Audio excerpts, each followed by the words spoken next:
George Santos might get kicked out of Congress. Pfizer raises the price of its COVID vaccine. And Biden's classified documents scandal gets worse. Then more on this week's headlines.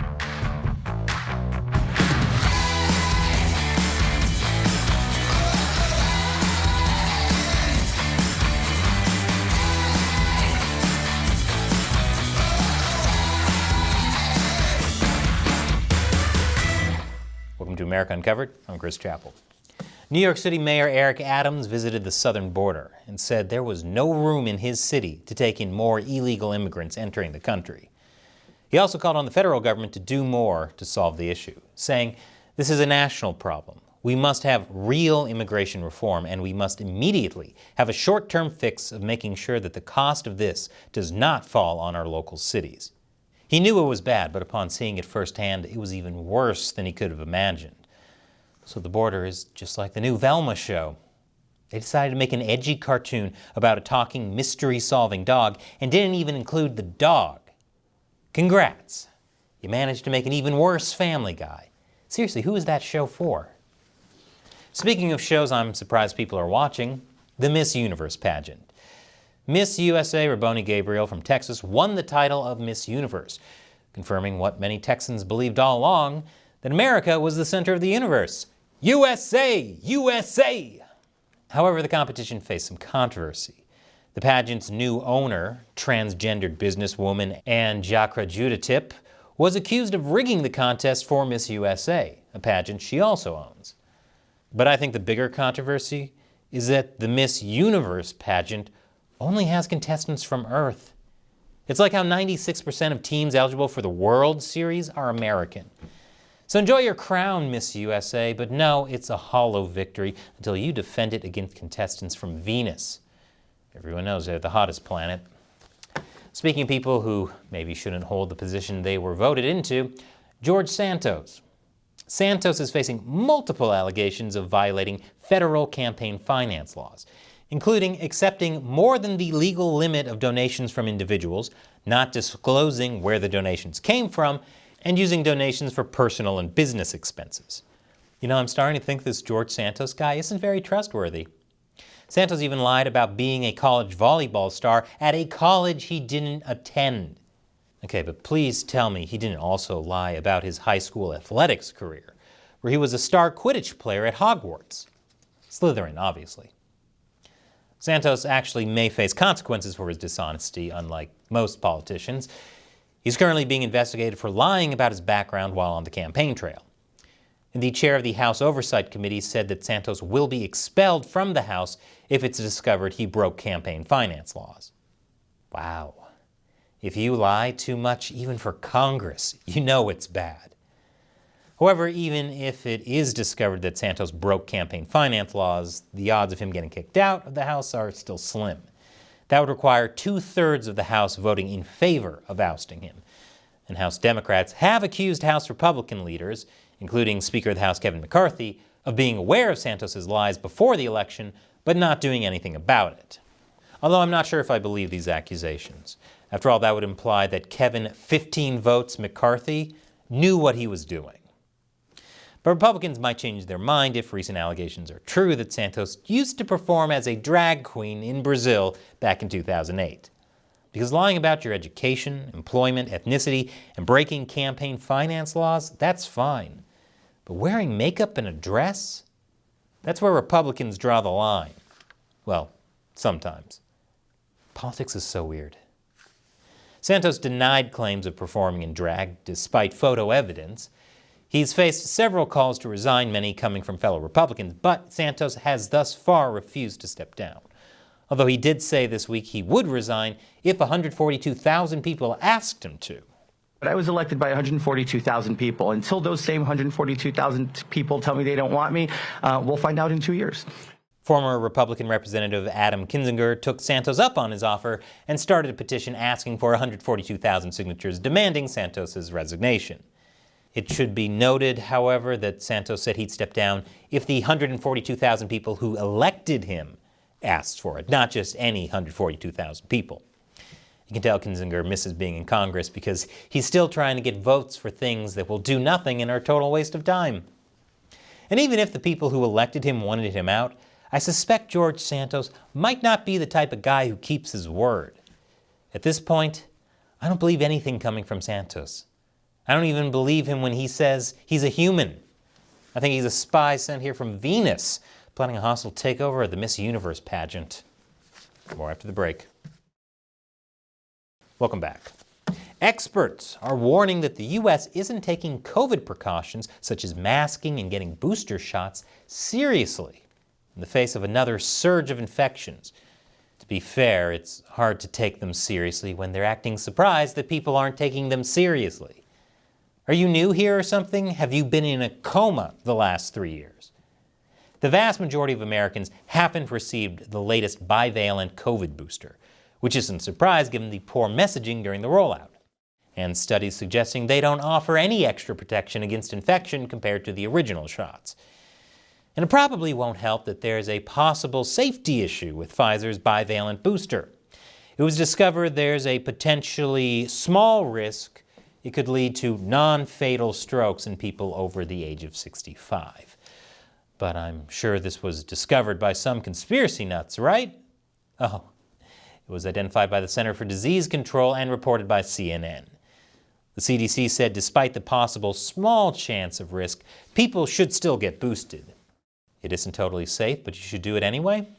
Hey, CDC, you'd have an easier time convincing people if you didn't sound like everyone at my high school who peer pressured me into lighting my farts on fire. This isn't the only controversy surrounding the new bivalent COVID boosters.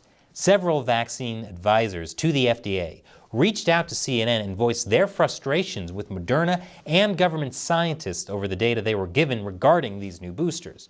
These advisors claimed there was a lack of transparency when discussing whether or not to authorize the bivalent boosters last year. Specifically, they say data was withheld concerning how effective they were at preventing infection compared to the original shots. Turns out, not very. These new boosters cost taxpayers over $5 billion. So you mean to tell me that billions of taxpayer dollars were spent on a project that wasn't transparent and didn't live up to expectations? Yeah, that actually sounds par for the course, doesn't it? The government is like a McDonald's drive-thru. You know they're going to screw up what you ask for. The only difference is you can't send it back and you're forced to live with it.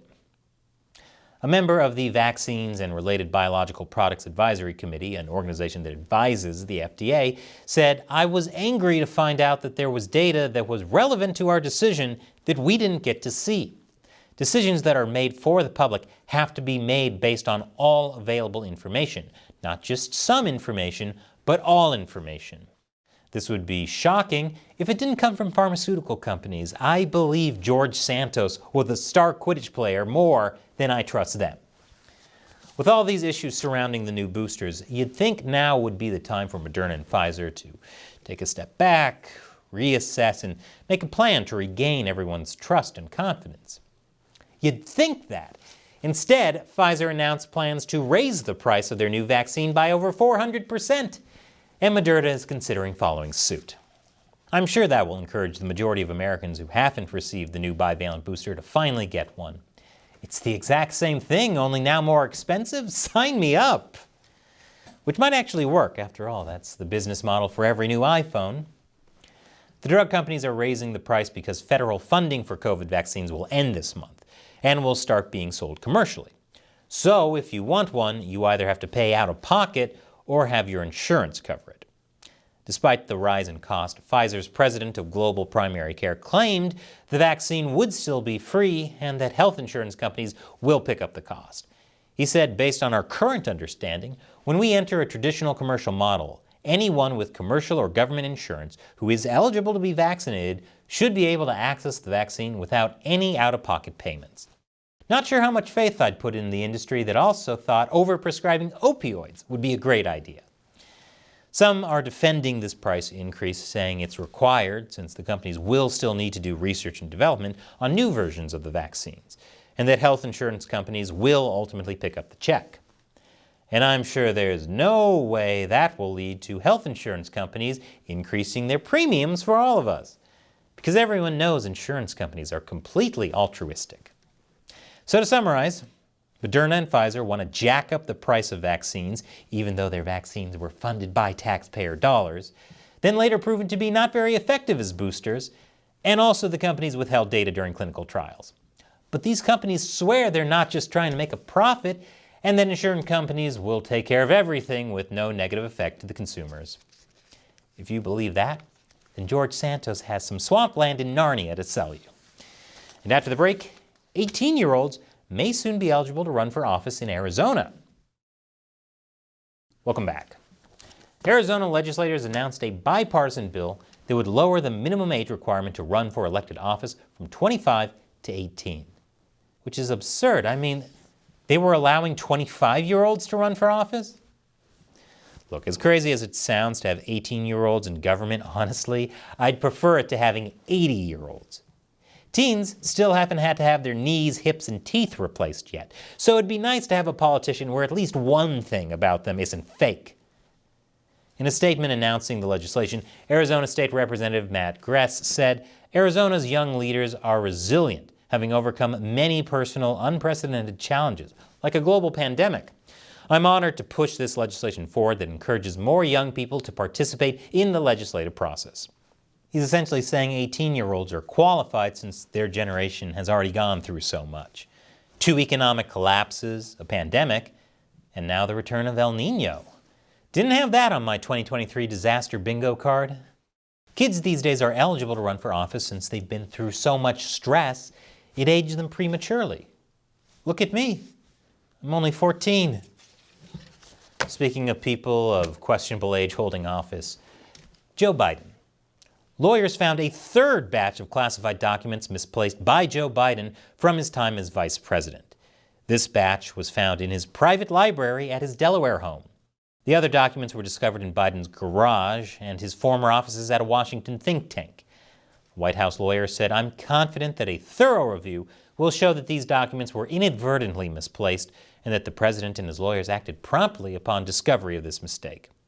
Okay, finding one batch of misplaced classified documents, some of which were top secret, is one thing. But they just keep coming out with new ones faster than they come out with new Pokemon. There are over 1,000 now.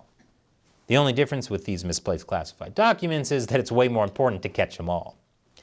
Is Biden really this naive or incompetent? Or is this all a plan to make himself some money from the secret document fairy? Several people are trying to say Biden's documents scandal isn't nearly as bad as Trump's because he's been transparent and cooperative since they were discovered. The issue, though, is these documents have just been laying around for years with no one knowing about them. Not even the National Archives, where these documents are supposed to be stored, knew about this. A month before they were discovered, the National Archives denied reports that Biden may have mishandled documents, saying those reports are false and misleading. So either they're also naive and incompetent, or they're in on trying to get a cut of that fat secret document fairy payout. Another issue is no one's sure who has had access to these documents. House Republicans demanded visitor logs for Biden's home, but White House lawyers say there are no visitor logs. Which makes sense, after all, I don't keep a visitor log for my house, since, no one ever visits me. A special counsel is investigating the matter, and who knows if even more classified documents will pop up somewhere else. Everyone knew this scandal was bad, but it just keeps getting progressively worse the more we learn about it. Just like the new Velma show. So what do you think about the stories we covered this week? Leave your comments below. And if you want to help us deliver nonpartisan news, be sure to support America Uncovered by going to patreon.com/America Uncovered. All it takes is as little as $1 or more per episode to fight YouTube's censorship and demonetization. We rely on your support to help us keep making great episodes. Once again, I'm Chris Chappell. Thanks for watching America Uncovered.